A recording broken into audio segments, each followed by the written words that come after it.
Welcome back to another episode of 8 Divisions in 8 Weeks on the Talking Sunday podcast.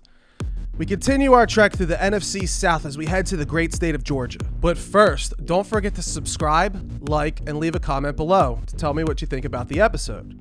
You can also find me on Instagram, Twitter, and Facebook at the Talking Sunday handle. With that being said, let's get to these filthy, dirty birds from Atlanta and get to it.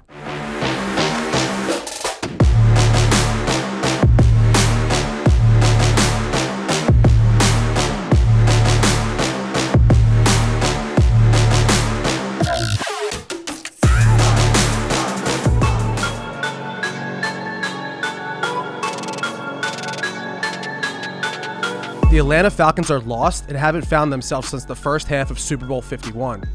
Talk about hangover. Falling short in the 2017 NFC Divisional Playoff game and then completely missing the playoffs the last 2 seasons, the Falcons got off to their worst start in 16 years by going 1-7 before their bye week in 2019.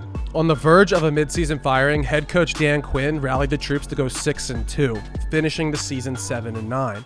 But what seems to be a common theme among Falcons fans is the struggling defense. Coming out of the bye week after that 1-7 start, Quinn handed over the defensive play calling to coordinator Raheem Morris, and on the surface, it seemed like it worked. During the first 8 weeks, Quinn gave up almost 30 points per game and registered just 7 measly sacks. With Morris in control, he flipped the switch, cutting it down to just 17 points a game and skyrocketed that sack total up to 21. On the offensive side of the ball, quarterback Matt Ryan saw a drop-off in his play last season. It was his worst season since 2009, finishing outside the top 10 as the 15th best quarterback in the league. Most of that has to do with his offensive line's performance as they struggled mightily and dealt with injuries as Ryan faced the most pressure in his career since 2013. And by the way, has anybody else noticed old Matty diaper, or just me? Why does it look like Ryan is wearing a diaper when he plays the game? Is it just the pants? He seems like he has a hard time keeping them up after every play and has a sagging issue. Good old Matty diaper butt. The Falcons had an interesting free agency as they signed a handful of former first-round picks that were let go by their former teams. Atlanta was ranked 30th in rushing yards last season, so they cut ties with running back Devontae Freeman, who couldn't stay on the field due to a long history of concussion-related injuries. Next, and one of the smartest moves I think Atlanta made was letting go of tight end Austin Hooper, who eventually went on to sign on with the Browns, making him the highest paid tight end in NFL history. Classic move by the Browns, am I right? No need for Atlanta to pay a guy like Hooper, who was considered to have a breakout year, but he actually ranked out as only the 8th best tight end in the NFL last season. This whole next man up becoming the next highest paid player at your position really needs to stop. It's ridiculous, and Hooper reeks of someone that's just going to completely fade out in Cleveland. Atlanta got right to work fixing their rushing attack by signing superstar Todd Gurley. Gurley has a lot of negative press around him involving his knee injury that has an arthritic condition. Although Gurley still went for over 1,000 total yards and 14 touchdowns during his last season with the Rams, we saw a significant drop-off in his yards per carry. The good news here is that Gurley is still only 26 years old, and some of his decline could be blamed on the lack of production from the Rams offense last season. Either way, limiting the risk by signing him to only a 1-year deal was a super smart move by the front office. If Gurley bounces back to anything he was his former self, this could be a huge steal for the Falcons, and something tells me he might just bounce back to that form. Atlanta quickly got to work by replacing Hooper with the signing of tight end Hayden Hurst from the Ravens, and I low-key love this signing. Hurst was a first-round pick only 2 years ago in the same draft when the Ravens selected quarterback Lamar Jackson. Look for Hurst to have a breakout year, as he should have no issues filling the role left by Hooper, replicating identical stats. With their first pick in the 2020 NFL Draft, the Falcons selected cornerback A.J. Terrell from Clemson with the number 16 overall pick. This most definitely felt like a reach when 2 of the top corners in Jeff Okudah and C.J. Henderson had already come off the board.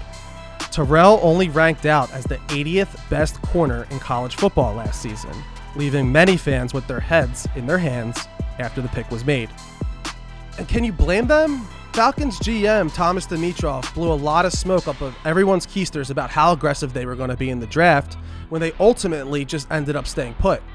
Rumors swirled in NFL circles had the Falcons moving up to select Chase Young to boost the desperately needed pass rush, or Jeff Okudah to lock down the secondary, but this only ended up falling flat with a reach for Terrell. And to be honest, that would probably upset any fan base. The Falcons draw one of the hardest schedules in the NFL this season. They already square up against their division opponents twice, and they'll draw one of the harder AFC divisions in the AFC West. Taking on the defending Super Bowl champion Chiefs, the emerging Broncos, a Chargers team due for a rebound, and the new Las Vegas Raiders won't be an easy task. America will get to see these Dirty Birds play in only 2 primetime games this season, both of which are on the road. And one of those games is in Lambeau, and as we all know, Lambeau is not the easiest place to play.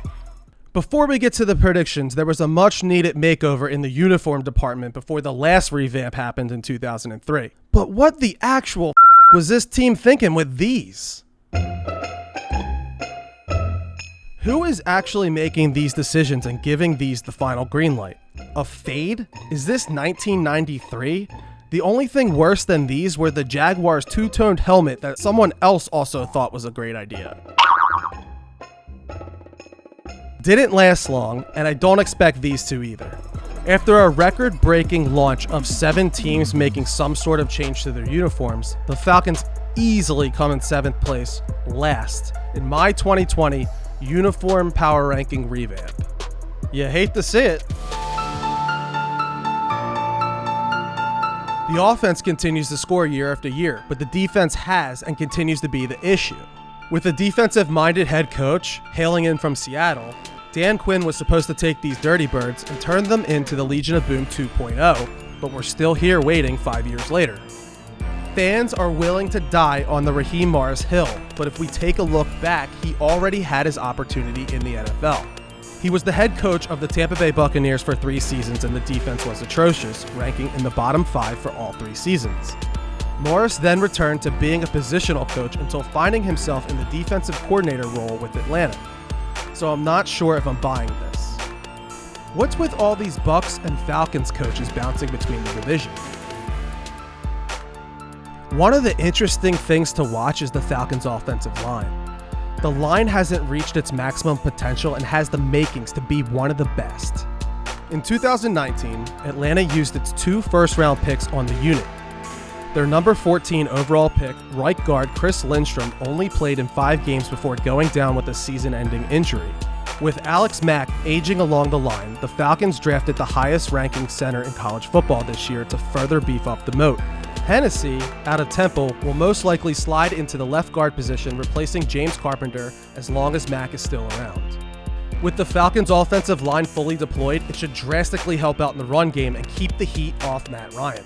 Although I don't see the Falcons as necessarily being terrible, I also don't see them as being anything than their usual middle-of-the-road team. It's the same shit, different year, and that's been the Falcons' motto for the last couple of seasons. With an uphill battle paired with a ridiculously hard schedule, I have the Falcons finishing 3rd in their division with a 7-9 record, missing the playoffs for a 3rd consecutive season.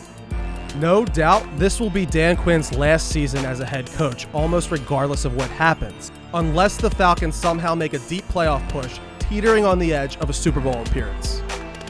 Odds are low.